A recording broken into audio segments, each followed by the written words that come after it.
What's up, y'all? Chris. Real quick video on some thoughts on some of last night's boxing. First off, Maidana Lopez, fight of the night, as anticipated. Well, at least in my opinion, was fight of the night. Some people, I guess, could make a case for Angulo Laura, but I'll go with Maidana Lopez because although it lasted, less, only 6 rounds, it was more back and forth per the rounds that it lasted. Early on, it looked like Maidana had a little too much firepower for Lopez, but then all of a sudden Lopez just started, instead of trying to box, stand his ground and just push Maidana back using his size and especially using that overhand right. He started having a lot of success. Really looked like he hurt or at least dazed or stunned. Gave Maidana something to think about in a couple rounds. Particularly, I believe it was either the third or the fourth round. Really started lacing him with that right hand. It looked like the fight was just taking a turn, like Lopez was taking over. But then Garcia in Maidana's corner said, get on the inside, don't stay on the outside, get on the inside, pressure. And Maidana listened. He went back into being aggressive, get on the inside, and from there he pretty much controlled the fight. Fifth round, just started damaging Lopez, and of course in that sixth, knocked him down in what? Hurt him at the end of the fifth? Hurt him in the fifth. Knocked him down in the sixth, of course.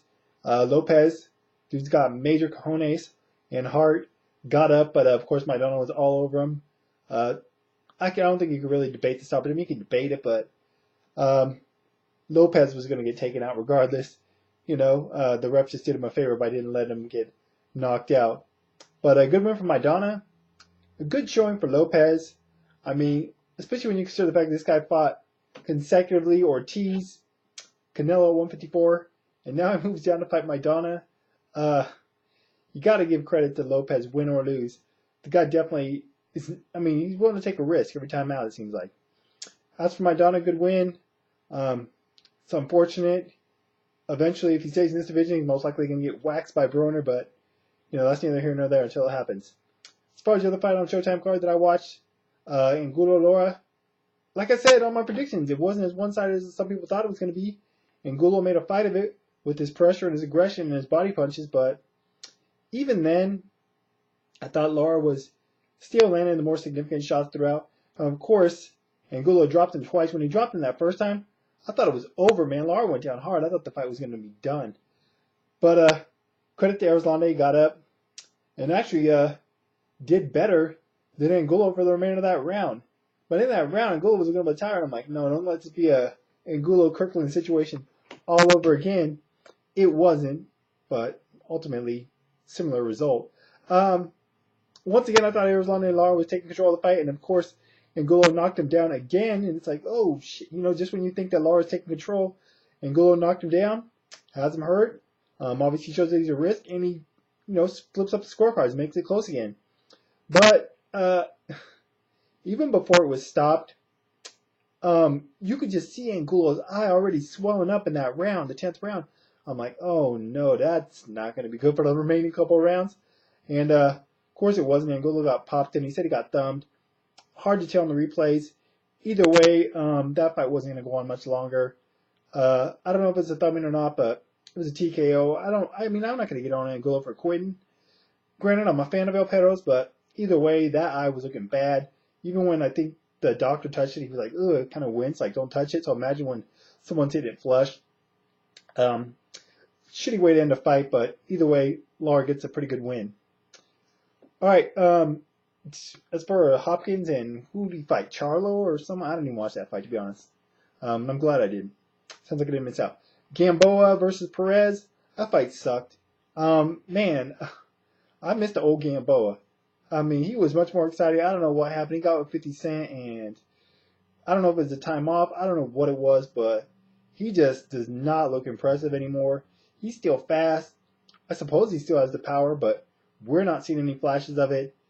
I don't know what it is. It's not like this guy got knocked out or seriously hurt by someone. I don't know what changed in his strategy, but he won. But, man, anyone that goes back and watch that fight's got to be a hardcore Gamboa fan. Otherwise, I don't even know why you'd waste your time.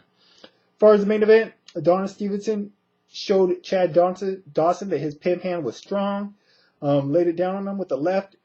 First round, Dawson got up, and Dawson was done.